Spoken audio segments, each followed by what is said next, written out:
देश में महंगाई दर भले ही कम हो रही हो, लेकिन आम आदमी पर महंगाई का बोझ बढ़ता जा रहा है। दरअसल वित्त वर्ष 2022-23 में आरबीआई की आखिरी क्रेडिट पॉलिसी के फैसलों का ऐलान आज हो गया और इसमें आम आदमी की जेब पर बोझ एक बार फिर बढ़ा है। नमस्कार, आप देख रहे हैं स्वदेश आर। मैं हूं आपके साथ प्रशांत पांडे। क्या होम और व्हीकल लोन पर फिर पड़ सकती है महंगाई की मार? ये सवाल इसलिए क्योंकि आज भारतीय रिजर्व बैंक यानी आरबीआई ने रेपो रेट 0.25% बढ़ा दिया। इस इजाफे के बाद रेपो रेट 6.25% से बढ़कर 6.50% हो गया है। अब इस फैसले के बाद होम लोन से लेकर ऑटो और पर्सनल लोन सब कुछ महंगा हो सकता है और आपको ज्यादा ईएमआई चुकानी होगी। हालांकि एफडी पर अब ज्यादा ब्याज दरें मिलेंगी। 1 फरवरी को बजट पेश होने के बाद एमपीसी की ये पहली बैठक रही। आरबीआई गवर्नर शक्तिकांत दास के मुताबिक महंगाई को काबू में लाने के मकसद से ये कदम उठाया गया। लेकिन मकसद चाहे कुछ भी हो, मगर ये तो तय है कि आम जनता की जेब पर थोड़ा बोझ बढ़ा है। तो आज इसी अहम मुद्दे से हम कर रहे हैं स्वदेश आर की शुरुआत। सबसे पहले रिजर्व बैंक के गवर्नर शक्तिकांत दास के का बयान आपको सुनाते हैं। उन्होंने क्या कुछ आज इस पॉलिसी के ऐलान में कहा, ये सुन लेते हैं और इसके बाद ब्याज दर में इजाफे से आपकी जेब पर फिलहाल किस तरह का असर पड़ने वाला है, इस पर हम बात करेंगे और इस पर चर्चा करेंगे। हमारी सहयोगी कविता थपलियाल के पास सबसे पहले इसके बारे में जाएंगे। और होम और व्हीकल लोन पर जो है महंगाई की मार पड़ सकती है, सवाल इसलिए जैसा कि हम बता रहे हैं क्योंकि आज रेपो रेट में इजाफा हुआ है 0.25% का। इस इजाफे के बाद रेपो रेट 6.25% से बढ़ चुका है। और क्या कहा जो है आरबीआई के गवर्नर ने, ये भी आपको सुनाते हैं। The Monetary Policy Committee, that is the MPC, met on 6th, 7th and 8th February. Based on an assessment of the macroeconomic situation and its outlook, the MPC decided by a majority of 4 members out of 6 to increase the policy repo rate by 25 basis points to 6.5% with immediate effect. CPI inflation is projected at 5.3% for 2023-24, with Q1 at 5%, Q2 at 5.4%, Q3 at 5.4% and Q4 at 5.6%. और चलिए अब हमारी सहयोगी कविता थपलियाल से समझते हैं कि आखिर आपकी जेब पर इसका किस तरह से असर पड़ने वाला है। कविता, रेपो रेट में इजाफे से होम लोन और व्हीकल लोन समेत पर्सनल लोन भी महंगा हो सकता है। क्या वाकई एक तरह का बोझ जो है वो आम आदमी पर, उसकी जेब पर पड़ने वाला है? आरबीआई ने एक बार फिर से ब्याज दरें बढ़ा दी हैं। अब इनका असर आपकी जेब पर किस तरह से पड़ेगा, यानी अगर आपने होम लोन ले रखा है या ऑटो लोन आप दे रहे हैं तो आपकी ईएमआई हर महीना कितनी बढ़ेगी, इसका आकलन हम अभी करते हैं। सबसे पहले पेश है यहाँ पर 50 लाख का अगर आपने अपने लिए होम लोन ले रखा है और आपकी जो लोन की अवधि है वो 20 साल है। पुरानी दर आपकी 8.6, लेकिन अब क्योंकि ये बढ़ गई है 25 बेसिस पॉइंट तो ये हो जाएगी 8.85%। और देखिए आपकी ईएमआई में कितना इजाफा हुआ है। 43,708 रुपए आप दे रहे थे पहले, लेकिन अब आपकी जो नई ईएमआई की रकम है वो है 44,505 रुपए। यानी अगर हम देखें तो हर महीना 797 रुपए बढ़ी है, सालाना 9,564 रुपए आपकी ईएमआई बढ़ जाएगी। ये तो बात हुई है 50 लाख के होम लोन की। हम आगे बढ़ते हैं, पर्सनल लोन की मैं यहाँ पर बात करना चाहती हूँ। पर्सनल लोन देखिए, अगर आपने 7.5 लाख का ले रखा है और 5 साल की उसकी अवधि है, पहले की आपकी जो ब्याज दर है वो लगभग 10.9% होगी, लेकिन अब इस बढ़ोतरी के बाद ये हो गई है 11.15%। और ईएमआई देखिए, सालाना आपकी लगभग 1128 रुपए बढ़ रही है। पहली जितनी आपकी ईएमआई थी 16,269 रुपए, वो बढ़कर हो गई है 16,363 रुपए। ये बात हो गई है पर्सनल लोन की। लेकिन होम लोन पर मैं आना चाहूँगी, जहाँ पर हम आपको बताते हैं कि 1 साल में आपकी जो होम लोन है वो कितनी बढ़ी है, हर महीना और सालाना बेसिस पे अगर हम देखें तो कितना इजाफा हुआ है। देखिए एक बार फिर से 50 लाख का आपने होम लोन ले रखा है 20 साल के लिए, और देखिए यहाँ पे कितना आपकी ईएमआई जो है वो बढ़ रही है। 7,775 रुपये जो है क्लियरली हर महीना आपको अपनी ईएमआई अब देनी पड़ रही है। यानी अप्रैल 2022 में अगर हम देखें तो आपकी ईएमआई की जो राशि थी वो 38,018 थी और अब ये बढ़कर हो गई है 45,793। यानी एक साल में 7,775 रुपये हर महीना इजाफा, और ये आपका हर महीना का ईएमआई का अमाउंट होगा। आगे हम बात करते हैं ऑटो लोन की। और ऑटो लोन अगर आपने रखा है 3 साल के लिए और लोन अमाउंट है यहाँ पर 5 लाख का। अप्रैल 2002 में, यानी यहाँ पर हम आपको अनुमानित आंकड़े भी दिखा रहे हैं, जिसमें कि अगर आपने पिछले साल अगर आप अपनी ईएमआई को देखें तो इसी लोन पर आपकी ईएमआई थी 15,807 रुपये, लेकिन अब ये बढ़कर हो जाएगी 16,393 रुपये। यानी आप देख सकते हैं 586 रुपये हर महीना आपकी ईएमआई बढ़ी है। और ये आंकड़ा हम 1 साल का दिखा रहे हैं, यानी 1 साल में इतना आपकी ईएमआई में इजाफा हुआ है। ये एस्टिमेटेड अमाउंट हम आपको दिखा रहे हैं, अनुमानित बढ़त आपको दिखा रहे हैं। तो बिल्कुल आसान भाषा में हमने आपको समझाया कि आखिर आपके होम लोन और कार लोन किस तरह से महंगे हो जाएंगे और कितना आप पर भार आएगा। और चलिए ज़रा विस्तार से समझते हैं ये जो फैसला है वो इकॉनमी के नज़रिए से और आम कंज्यूमर के नज़रिए से किस तरह से इफ़ेक्ट आप पर डाल रहा है। हमारे साथ इस पर चर्चा के लिए 2 बेहद ख़ास मेहमान हैं। हमारे साथ है हेमंत AR साहब, जो कि bankbazaar.com से हैं, और इसके साथ ही इंद्रनील पंत साहब हैं, चीफ इकोनॉमिस्ट यस बैंक से। सबसे पहले इंद्रनील सर, मैं आपके पास आना चाहूँगा। एक तरह की राहत जो थी वो हमने पिछली बार महसूस की, लेकिन आज जो है वो फिर एक बार फिर इंटेंसिटी बढ़ाई गई है। किस तरह से समझा जाए इसे, और अभी किस तरह का नज़रिया आपका लगता है कि आने वाले वक्त में किस तरह की स्थितियाँ रहेंगी? देखिए, ग्लोबली जो है इन्फ्लेशन अभी भी ऊपर है, लेकिन इन्फ्लेशन नीचे आ रहा है। इसीलिए ग्लोबल सेंट्रल बैंक्स जो है वो अपना जो हाइक का एक्सटेंट है वो थोड़े नीचे ला रहे हैं। फेड ने भी 75 कर रहे थे पहले, फिर 50 किया, फिर 25 किया। उस हिसाब से आरबीआई ने भी पहले 50 बेसिस पॉइंट्स का हाइक कर रहे थे जब इन्फ्लेशन काफी ऊपर थे। उसके बाद लास्ट मीटिंग में उन्होंने 35 बेसिस पॉइंट्स किए और अभी 25 बेसिस पॉइंट्स किए। तो इसीलिए आगे जाके काफी सेंट्रल बैंक्स को, इंडियन सेंट्रल बैंक इंक्लूडेड, अभी पॉज के तरफ बढ़ रहे हैं। तो राहत तभी आएंगे जब भी सेंट्रल बैंक सब पॉज करेंगे। ईएमआई तभी बढ़ना बंद होंगे जब भी सेंट्रल बैंक सब अपना रेट इंक्रीज पॉज करेंगे। वो और तब हो सकता है जब सस्टेन्ड ड्रॉप इन इन्फ्लेशन, जो कि आरबीआई देखना चाहते हैं, वो विजिबल हो जाए। बिल्कुल, और ये अचीव कैसे होगा, ये भी, इस पर भी हम चर्चा करेंगे। हेमंत जी, आपके पास आना चाहूँगा। और एक जो चीज़ है वो आम कंज्यूमर के लिहाज से जब हम समझते हैं तो यही होता है कि उसे मतलब होता है कि बस आप उसकी ईएमआई पर कितना बोझ पड़ रहा है। इस तरह से हम देखें तो क्या किसी तरह की डिमांड पर डेंट लगता है, या हाल फिलहाल जो डेटा सामने आ रहे हैं, चाहे ऑटो सेल्स की बात कर लें या फिर रियल एस्टेट की हम बात कर रहे हैं, किस तरह से जो होम लोन्स हैं या कार लोन्स हैं उनको किसी तरह से इफेक्ट करता है इस तरह के फैसले? पिछले साल का डेटा जो हमारे पास सामने था उसमें हमको ये पता चला है कि जितना भी बैंक क्रेडिट गया है रिटेल सेक्टर में, जो होम लोन है, कार लोन है, पर्सनल लोन है, उस पूरे बास्केट का बहुत तेजी से ग्रोथ हुआ है। वो पूरी मार्केट करीब 16% से ग्रोथ हुई थी उसकी। उसमें होम लोन ऑलमोस्ट आधा है बराबर, जो रिटेल क्रेडिट का मार्केट है। और होम लोन में भी, क्योंकि मई से हम देख रहे हैं रेट्स बढ़ते जा रहे हैं, लेकिन होम लोन के डिमांड में उस समय कोई कमी हमको दिखी नहीं है।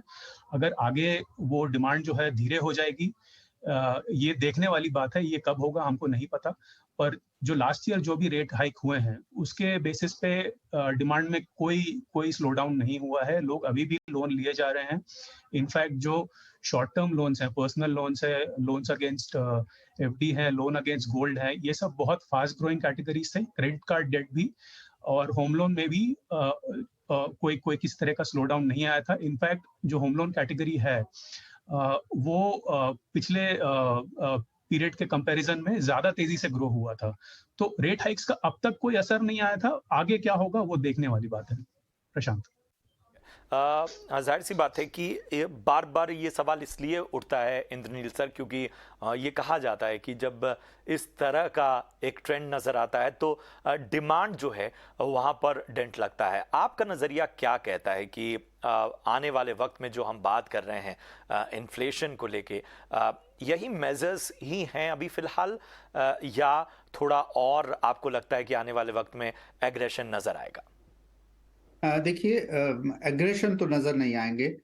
जो मैं बोला कि 50 बेसिस पॉइंट से 35 हुआ, फिर 25 हुआ, तो अगर कोई इंक्रीज हुए तो ये 25 बेसिस ही हो सकते हैं, तो इसको मैं एग्रेशन नहीं कहूंगा। जो आपने डिमांड के सवाल उठाए, आरबीआई का जो असेसमेंट हम ये पॉलिसी में देख रहे हैं, आरबीआई समझते हैं कि डोमेस्टिक डिमांड जो है वो धीरे धीरे स्टेबलाइज होके बढ़ना चालू होंगे, क्योंकि रबी क्रॉप्स का काफी पॉजिटिव असर है। मॉनसून एक्सपेक्टेशन के हिसाब से अगर मॉनसून सही ढंग से आए और अपना जो स्प्रेड है वो सही रहे, तो खरीफ का भी अपसाइड पॉजिटिविटी दिख रहे हैं, तो इसीलिए रूरल डिमांड बढ़ने का चांसेस है। अर्बन डिमांड जो है, अपना ट्रैवल, टूरिज्म, ये सब सेक्टर्स में काफी डिमांड है।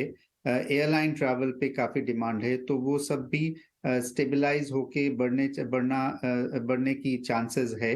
तो इसीलिए जो डिमांड साइड स्टोरी है, और प्राइवेट सेक्टर इन्वेस्टमेंट डिमांड भी बढ़ने का चांसेस है, तो डिमांड साइड स्टोरी जो है वो धीरे धीरे स्टेबलाइज होके ऊपर जाने का चांसेस है। तो उस हिसाब से ग्रोथ का जो अनसर्टेनिटीज है वो रिलेटिवली कम है, इन्फ्लेशन का जो अनसर्टेनिटीज है वो रिलेटिवली ज्यादा है।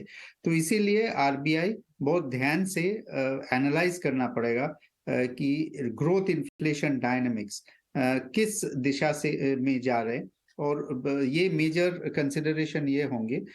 और उसके बाद फॉरेन ग्लोबल सेंट्रल बैंक्स जो है उसके रेट हाइकिंग साइकिल के हिसाब से आरबीआई को इंक्रीमेंटल डिसीजन लेना पड़ेगा। बिल्कुल बिल्कुल। कुछ तकनीकी दिक्कतें हैं जिसकी वजह से जो है इंद्रनील सर का संपर्क हमसे टूट गया था। एक बार फिर से हमारे साथ वो जुड़ चुके हैं। हेमंत जी, एक चीज़ मैं समझना चाहूँगा कि जब रेट बढ़ते हैं तब तो सारी चीज़ें वो इफेक्ट हमें देखने लगता है, लेकिन रेट कम होते हैं तो आम कंज्यूमर का को कहीं ना कहीं एक तरह की अवेयरनेस की कमी है और बहुत सारी टेक्निकलिटीज़ उसे पता नहीं है।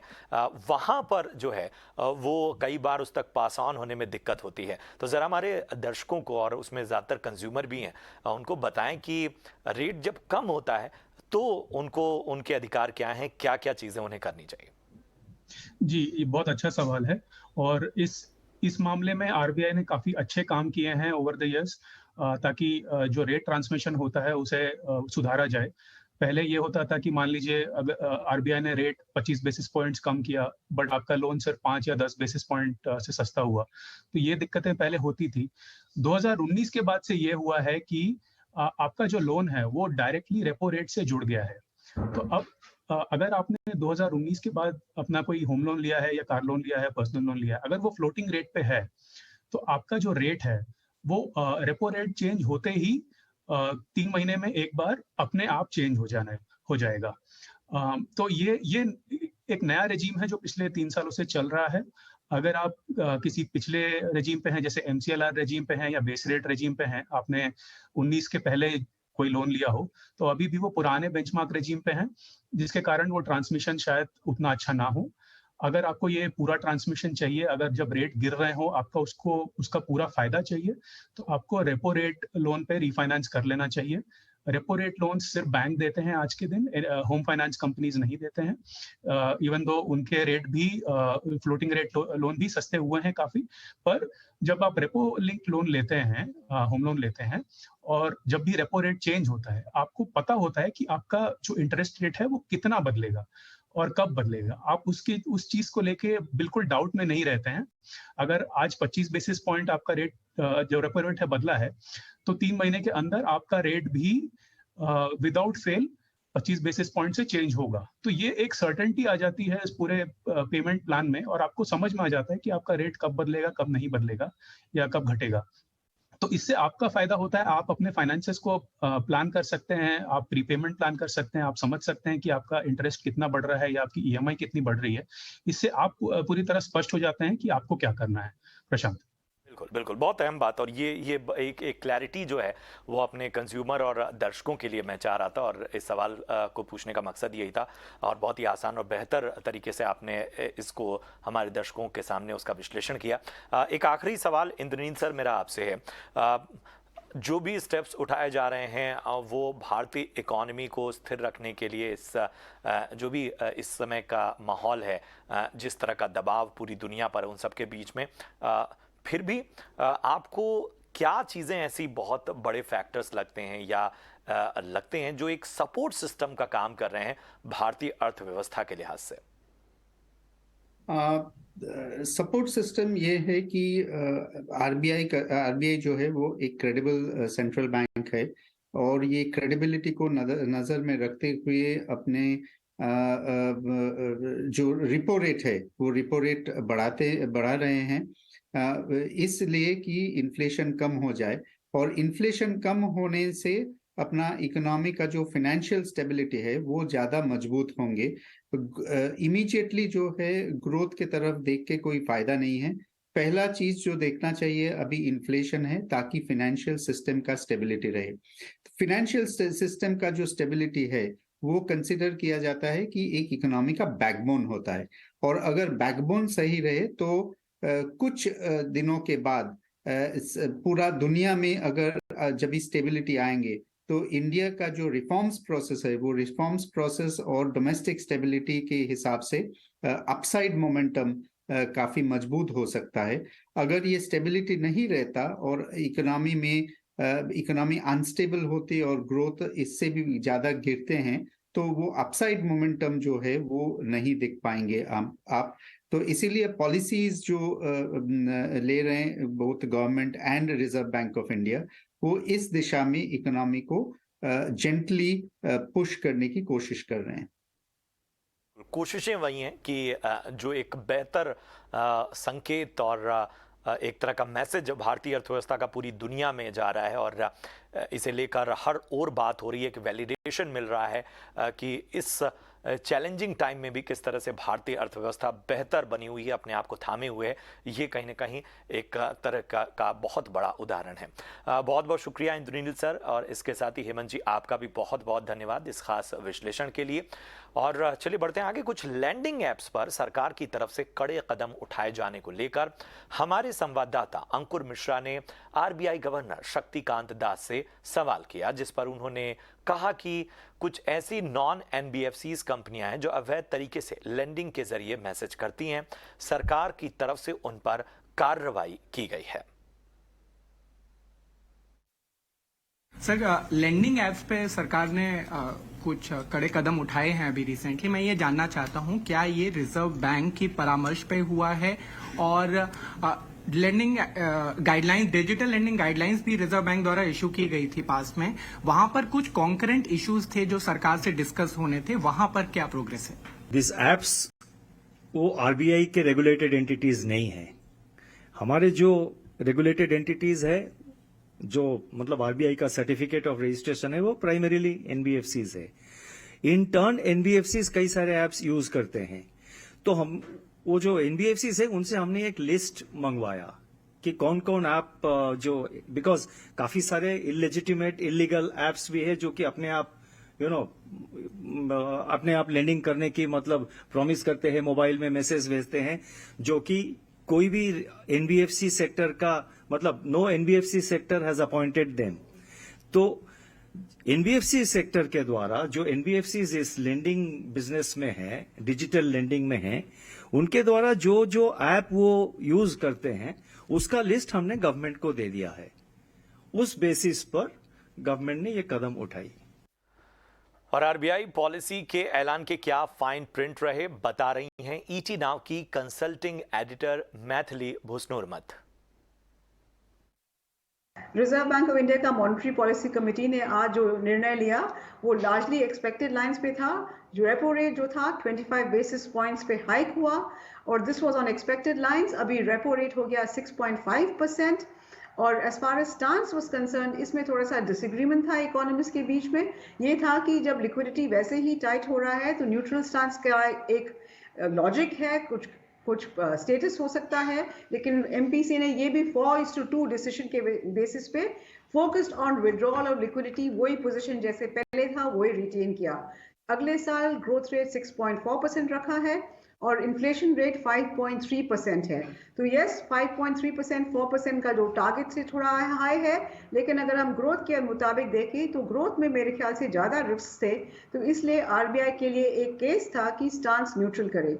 याद रखिए, reserve Bank of India government का डेट मैनेजर भी है, और इस हिसाब से अगर हम देखेंगे गवर्नमेंट का जो बोरोइंग प्रोग्राम है, अगर वो सक्सेसफुल होना चाहिए तो रिजर्व बैंक को काफ़ी लिक्विडिटी इन्फ्यूज करना पड़ेगा।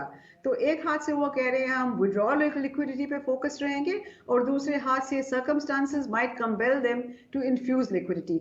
आगे जाके देखते हैं कैसा हो सकता है, लेकिन अभी तक तो है repo rate up by 25 basis point, 6.5% हो गया रेपो रेट, और liquidity stance focused on withdrawal liquidity, जब हम कह सकते हैं there was a case for a more neutral stance.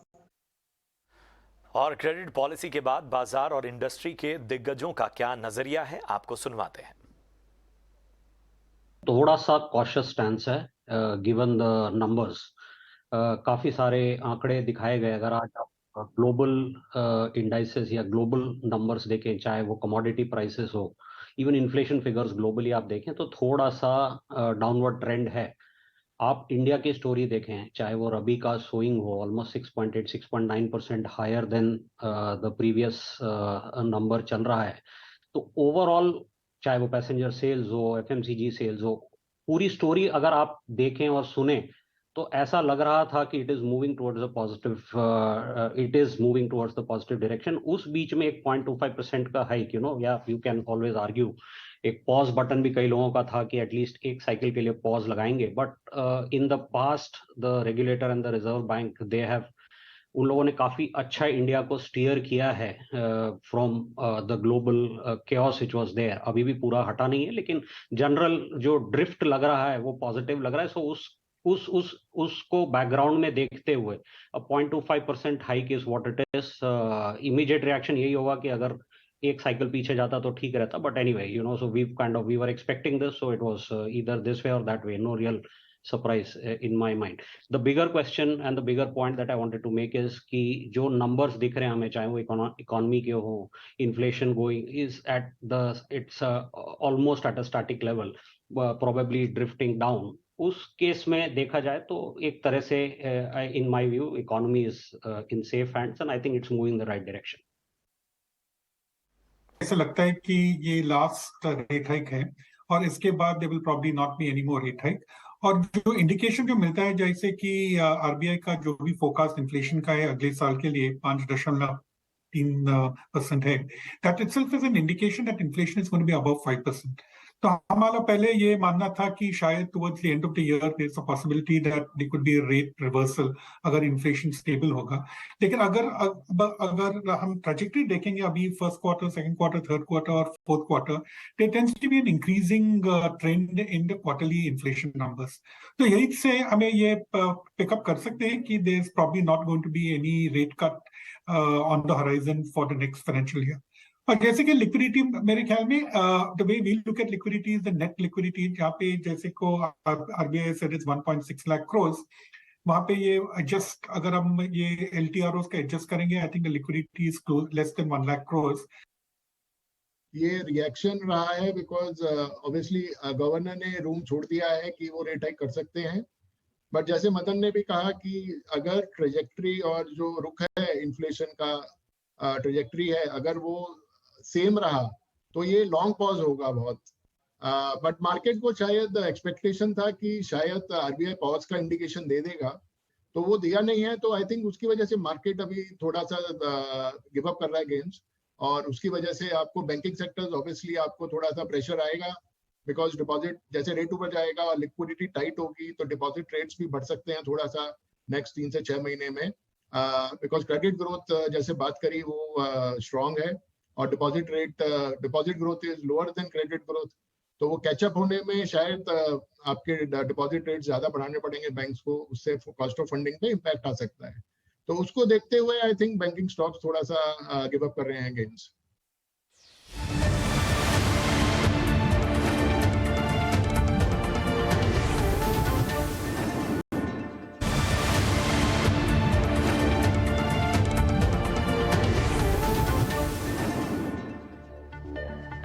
स्वागत है आपका ब्रेक के बाद। आप देख रहे हैं स्वदेश और चलिए अब अपने दूसरे विषय की ओर बढ़ते हैं।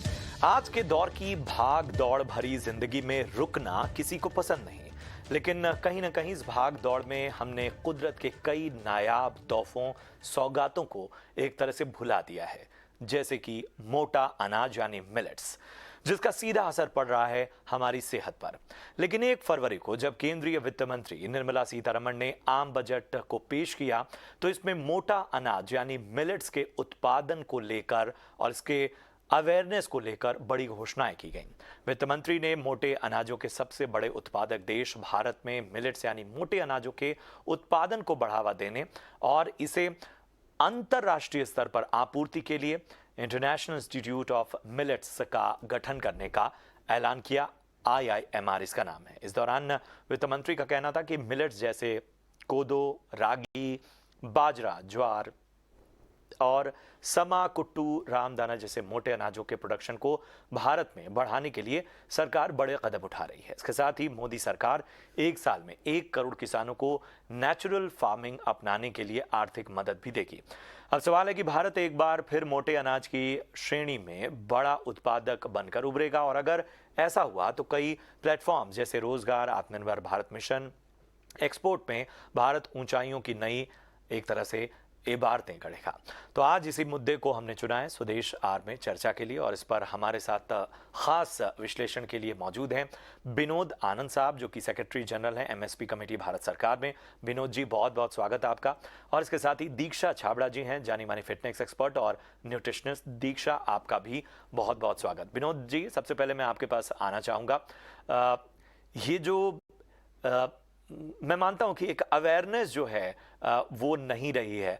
परंपरागत खेती को लेकर भी हमने बहुत जागरूकता फैलाई, तब जाकर उस ओर बेहतरी हुई। फिर भी जब हम मोटे अनाज को देखते हैं तो बताएं कि ये जो तैयारी है वो किस तरह की है, और भारत में हम अभी फिलहाल किस स्टेज पे हैं लोगों के अवेयरनेस के मामले में? देखिए, सबसे पहले जो इसका वैश्विक परिदृश्य है, ये लगभग 5000 साल पुराना क्रॉप है मिलेट, जिसको हम लोगों ने छोड़ दिया था।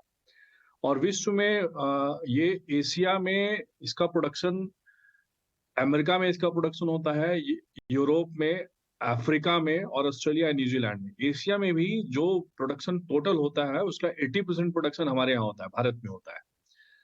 तो ये वैश्विक परिदृश्य है। हालांकि सबसे जो प्रोडक्शन ज्यादा है वो यूएस में है, मतलब पर हेक्टेयर जो प्रोडक्शन, यानी कि मिलेट की क्रॉप इंटेंसिटी पर हेक्टेयर जो प्रोडक्शन है वो अमेरिका में लगभग 3.5 से 4 गुना है, जबकि भारत में अभी हम लोग प्रोडक्शन लगभग 2 टन प्रति हेक्टेयर के आसपास हम ले पा रहे हैं। ये हमारा पूरा मोटा मोटी एक परिदृश्य है। भारत में भी ये सारे पूरे भारत में इसका अभी उत्पादन नहीं होता, जो कि हो सकता है, लेकिन इसका उत्पादन मुख्य रूप से राजस्थान, हरियाणा, उत्तर प्रदेश, महाराष्ट्र और कर्नाटक में होता है।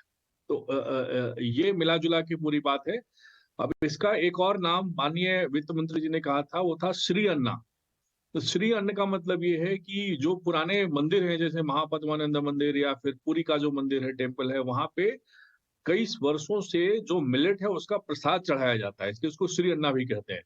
तो ये हमारा एक ये जानकारी इस बारे में मैं आपके माध्यम से देना चाहता हूँ, क्योंकि भारत में इसके साथ में स्टार्टअप्स बहुत सारे वर्तमान में, क्योंकि चूंकि ये एक हाई वैल्यू क्रॉप तो नहीं कहें, लेकिन इसका एक जो नीच क्लास है वो इसके प्रति ज्यादा जागरूक है स्वास्थ्य को लेकर के। तो इसलिए जो स्टार्टअप में फंडिंग हो रही है इस अभी तक जो वर्तमान व्यवस्था में, वो काफी बड़ा एक सेटअप किया गया है। वर्तमान में देखें तो लगभग 500 से भी ज्यादा स्टार्टअप्स मिलेट वैल्यू चेन में हैं, मतलब जो नेशनल वैल्यू चेन है। ग्लोबल वैल्यू चेन से तो अभी हमारे स्टार्टअप्स जुड़ नहीं पाए हैं।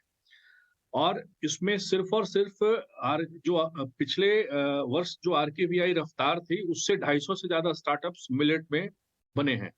लगभग 6.5 करोड़ रुपए के आसपास 66 स्टार्टअप्स को यानी 66 स्टार्टअप्स को डिसबर्स किया गया है।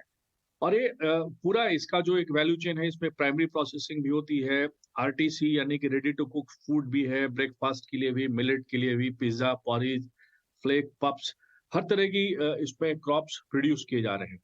तो ये एक आने वाले समय में एक इतना बड़ा व्यापार बनने वाला है और बन सकता है। दूसरा जो सबसे इम्पोर्टेंट चीज है, ये क्लाइमेट चेंज का जो आज हम प्रताड़ना झेल रहे हैं, जो मार हम क्लाइमेट चेंज की झेल रहे हैं, जलवायु की, उसके लिए रामबाण सिद्ध हो सकता है। जो क्रॉप डाइवर्सिफिकेशन है, फसल की विविधीकरण कर रहे हैं, इसमें कम पानी खर्च होता है, इसमें इनपुट जो है वो कम खर्च होता है, तो किसानों को बहुत फायदा इससे आने वाले समय में हो सकता है, अगर सही तरीके से इसका हम किसान इसको उपयोग में लाएं। और वो तभी होगा जब इस पे कुछ इसके प्रोडक्शन पे, इसके मार्केटिंग पे और इसके प्रोक्यूरमेंट पे गवर्नमेंट से सपोर्ट मिलेगी, जिसके लिए हम लोग सभी लोग अपनी मेरी एमएसपी कमेटी जो हमारी है उस पर हम लोग काम भी कर रहे हैं, उस पे इसके लिए हम अलग पॉलिसी भी लेके आ रहे हैं। तो मुख्य रूप से प्रारंभिक तौर पे जो मोटा अनाज यानी कि जो श्री अन्ना है, इसके बारे में प्रारंभिक बात ये कही जा सकती है। ये काफी अच्छी शुरुआत है और जो इंटरनेशनल ईयर ऑफ मिलेट हम लोगों ने 2021 में प्रपोज किया था, हम एफएओ के माध्यम से ग्लोबली इस पे काम कर रहे हैं और हमारे यहाँ प्रोडक्शन इसका पर हेक्टेज कैसे आगे बढ़े, इसके ऊपर हम लोगों को भी और काम करना होगा और उतनी धनराशि इस बार बजट में उपलब्ध करवाई गई है, जिससे आने वाले समय में हम लोगों को काफी बेनिफिट मिलेगा। बिल्कुल, और बजट में जो बात कही गई है इसके रिसर्च और अवेयरनेस को लेकर, उस पर भी मैं आपसे अब चर्चा करूंगा। और किस तरह की जो ये पूरी तैयारी आपने बताई, जो पूरा आंकड़ा आपने सामने रखा, इसका कितना बड़ा फर्क पैदा होगा आने वाले वक्त में, इस पर भी बात करेंगे। दीक्षा जी, मैं आपके पास आना चाहूँगा। बहुत ही आम जो दर्शक है उसके लिए मेरा सवाल आपसे रहेगा कि ये जो मिलेट्स हैं, ये जो मोटा अनाज है, ये कौन कौन से हैं और इनको इस्तेमाल में लाने के लिए अपने दिन की पूरे जो हम कह सकते हैं कि रूटीन है, चाहे ब्रेकफास्ट, चाहे हम लंच की बात कर लें और चाहे डिनर की बात करें, सपर्स की बात करें, शाम के नाश्ते की बात कर लें, इन सब में हम किस तरह से इन्हें बांट सकते हैं, कौन कौन सी ऐसी चीजें बनाई जा सकती हैं? जी, सर ने बिल्कुल सही कहा कि मिलेट्स का जो हिस्ट्री है वो 5000 साल पहले की है। तो ये अनाज हमारे लाइफस्टाइल में बहुत पहले से था। इवेंचुअली वीट और राइस की जैसे जैसे पॉपुलैरिटी बढ़ती गई तो कहीं ना कहीं मिलेट्स पीछे होता गया। और ये अनाज कोई एक अनाज नहीं है, इट इज अ कैटेगरी जिसमें अलग अलग तरह के दाने आते हैं, ज्वार, बाजरा, रागी, अमरंथ, कुट्टू जो हम फास्ट के समय खाते हैं। ऐसे बहुत सारे इसके टाइप्स हैं जिन्हें हम इंक्लूड कर सकते हैं। ये बहुत अच्छा ग्रेन है, बहुत अच्छी क्लास ऑफ ग्रेन है। अगर आप डायबिटीज से जूझ रहे हैं या आप वेट लॉस से जूझ रहे हैं या अदरवाइज आपको ग्लूटेन से एलर्जी है, तो उन लोगों के लिए मिलेट से बना हुआ खाना बहुत ही लाभदायक होता है। और रही बात वर्सिटैलिटी की, तो ये ग्रेन ऐसा है जो आपको, अगर आप रोटी के लिए क्रेव कर रहे हैं तो आप इसके आटे से, हमारे यहाँ जैसे बनती है ज्वार बाजरे की रोटी, वैसे खा सकते हैं। अगर आप राइस को इससे रिप्लेस करना चाहते हैं तो आप राइस के तरह भी इसे कुक करके, क्योंकि दाने उस तरह से होते हैं, रागी को आप कुक कर सकते हैं, बाजरा को भी कुक कर सकते हैं, बकवीट या कुट्टू जिसे कहते हैं, इन्हें भी हम कुक करके राइस के जैसे खा सकते हैं, दाल और सब्जियों के साथ। आजकल जैसा सर ने कहा है कि स्टार्टअप्स इस पर काम कर रहे हैं, वो इन्हीं चीजों पर काम कर रहे हैं कि कैसे मिलेट को हमारी डेली लाइफस्टाइल में, जो लोग अपनी हेल्थ के लिए कॉन्शियस है, उनके लिए किस तरह से वैरायटी ऑफ प्रोडक्ट्स लाई जाए। इसमें आप स्नैक्स की बात करें तो कुकीज आ रही हैं, नमकीन आइटम्स भी आ रहे हैं जो आप एज अ स्नैक यूज कर सकते हैं। और from breakfast, lunch to dinner, आप किसी भी तरह से मिलेट्स को यूज कर सकते हैं, क्योंकि बहुत सारे अलग अलग तरीके के दाने हैं और हर किसी के फायदे लगभग एक से ही हैं। और जिस भी तरह से जैसा आपका टेस्ट है, जैसा आपका लाइफस्टाइल आपको अलाउ करता है, उस तरह से आप अप्लाई करें। आप उसका दलिया बनाएं बेशक नाश्ते में, नमकीन या मीठा, या उसका रोटी के साथ आप अचार के साथ खाएं, या नॉर्मल सब्जियों के साथ खाएं, या जैसे मैंने बताया पुलाव के जैसे आप बनाएं। तो हर मील में आप मिलेट्स को इंट्रोड्यूस कर सकते हैं। और आपको इसे खाने के बाद मेरे ख्याल से हर कोई जो फिटनेस से रिलेटेड है एज एन एक्सपर्ट, इसमें डिनाई नहीं करेगा कि अगर आप मिलेट्स को इंट्रोड्यूस करेंगे तो आप बहुत अच्छा अपने सेहत में बदलाव देखेंगे। और यही वजह है कि एक अवेयरनेस की बहुत ज़रूरी है। लोगों को ज़्यादा बेहतर तरीके से इन्फॉर्म्ड होने की ज़रूरत है और इस चर्चा का मकसद भी यही है। विनोद जी, एक चीज़ मैं समझना चाहूँगा कि आपने मंदिरों का जिक्र किया और ख़ासतौर पे जिन मंदिरों का आपने जिक्र किया वो दक्षिण भारत में है। हम अक्सर ये देखते हैं कि मिलेट्स को लेके जो साउदर्न स्टेट्स हैं वहाँ पर एक तरह की जागरूकता हमेशा से देखी गई है। जो बाकी रेस्ट ऑफ इंडिया है वहाँ किस तरह से काम किए जाने की आवश्यकता आपको नजर आती है, चाहे इसके खेती को लेकर हो या एक तरह से इस्तेमाल को लेकर भी हो? देखिए, जो वैष्णवाइट्स हैं, शाक्त शैवाइट, जो शक्ति की पूजा करते हैं यानी दुर्गा माता की पूजा करते हैं और शिव की पूजा करते हैं, शैवाइट्स। तो सेवाइट्स और जो शाक्त के फॉलोअर हैं वो ज्यादातर नदर्न इंडिया में वो उनके फॉलोअर ज्यादा हैं। वैष्णवाइट्स जो वैष्णव हैं वो ज्यादातर दक्षिण भारतीय मंदिरों में और वहां पे उनके फॉलोअर्स ज्यादा हैं। तो श्री अन्न जो है वो विष्णु भगवान का भोग होता है।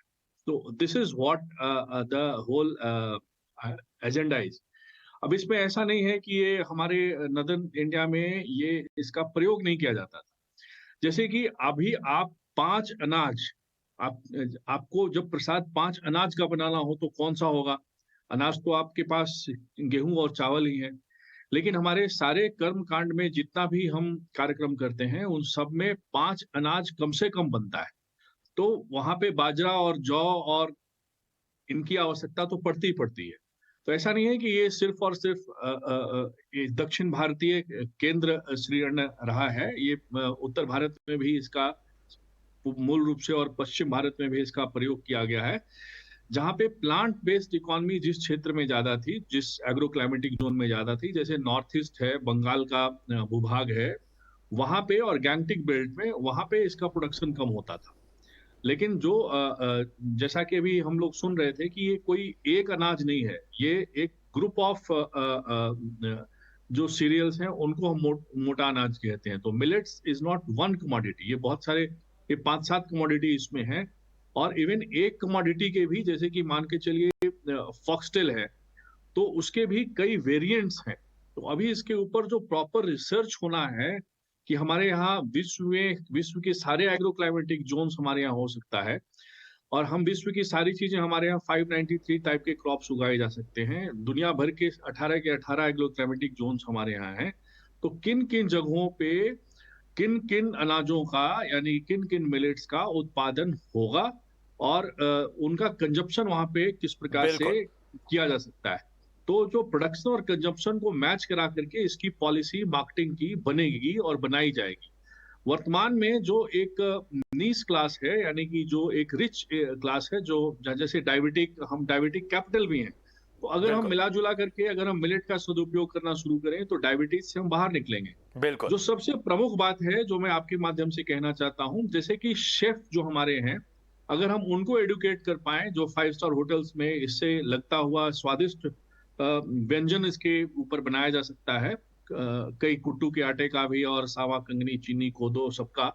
तो इस अगर ये शुरुआत हो जाएगी तो जैसे मान के चलिए अच्छे होटलों में जो 5 स्टार होटल्स में लोग इसका प्रयोग करना शुरू करेंगे तो ट्रिकल डाउन आसानी से होगा।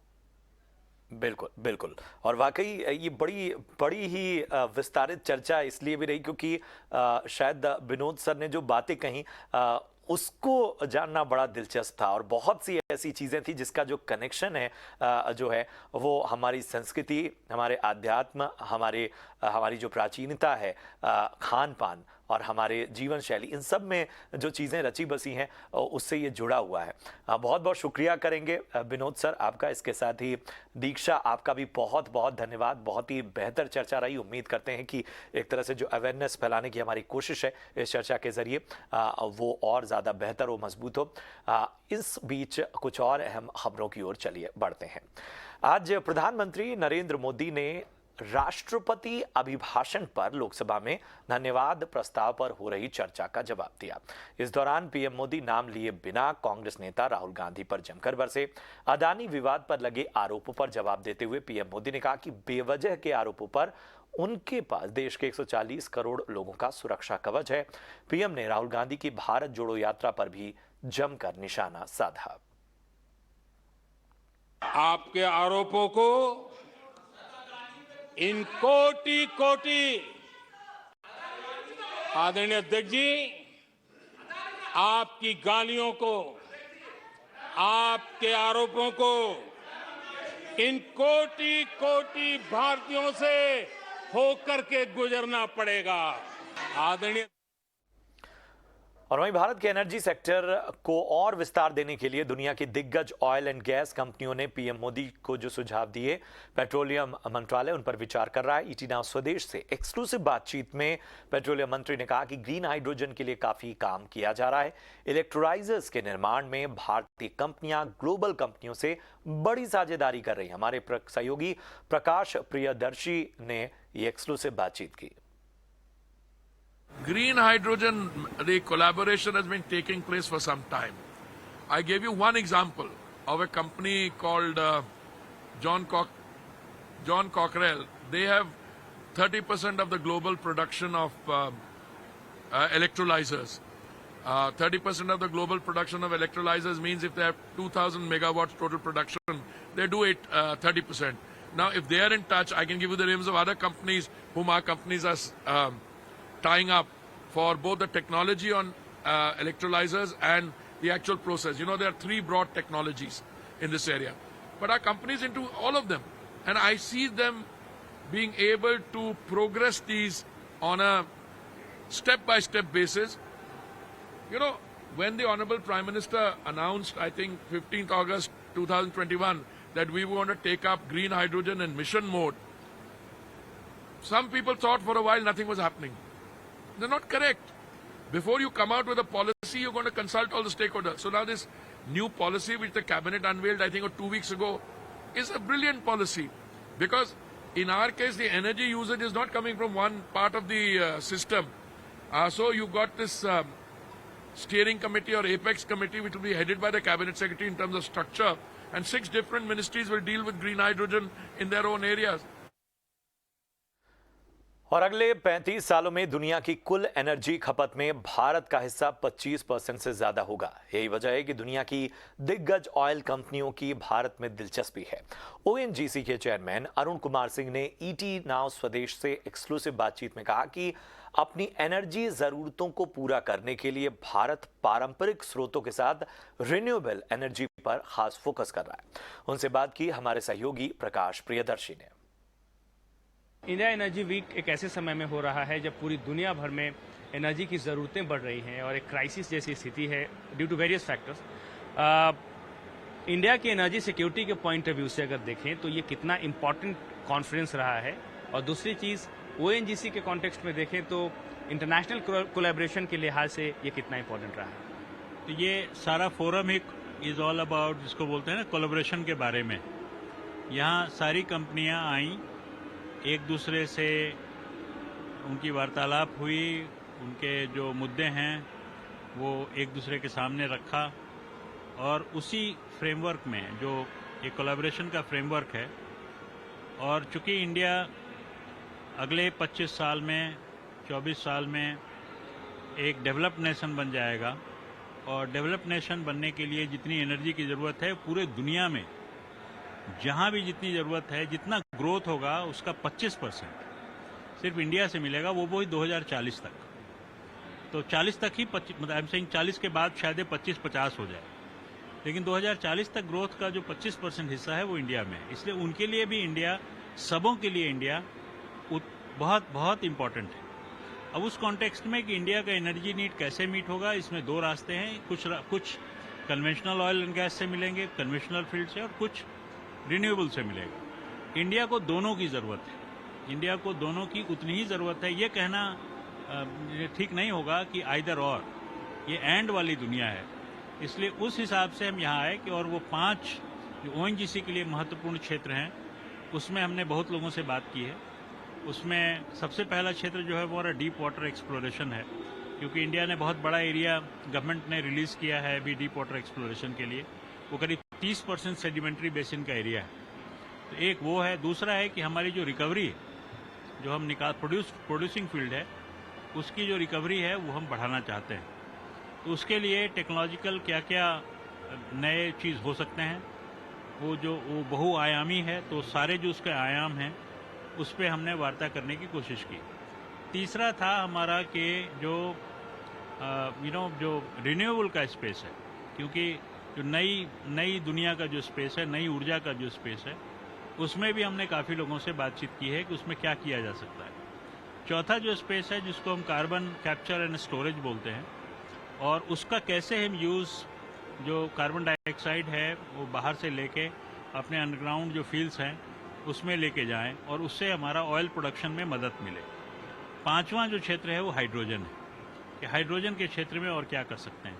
तो ये 5 बड़े मुद्दे हैं। कुछ इम्पोर्टेंट एमओयूज भी आपने साइन किए हैं किनके से? एमओयू तो सिर्फ एक YPF अर्जेंटीना की जो कंपनी है उनके साथ साइन किया। बहुतों के साथ पहले से हमारा एमओयू है। उस एमओयू को मतलब कुछ केस में हेड्स ऑफ एग्रीमेंट में वो कन्वर्ट हुआ है, तो वो जो है वो बाकी एमओयू को भी हम कोशिश किया कि वो कर रहे हैं कि उसको हेड्स ऑफ एग्रीमेंट में कन्वर्ट करें।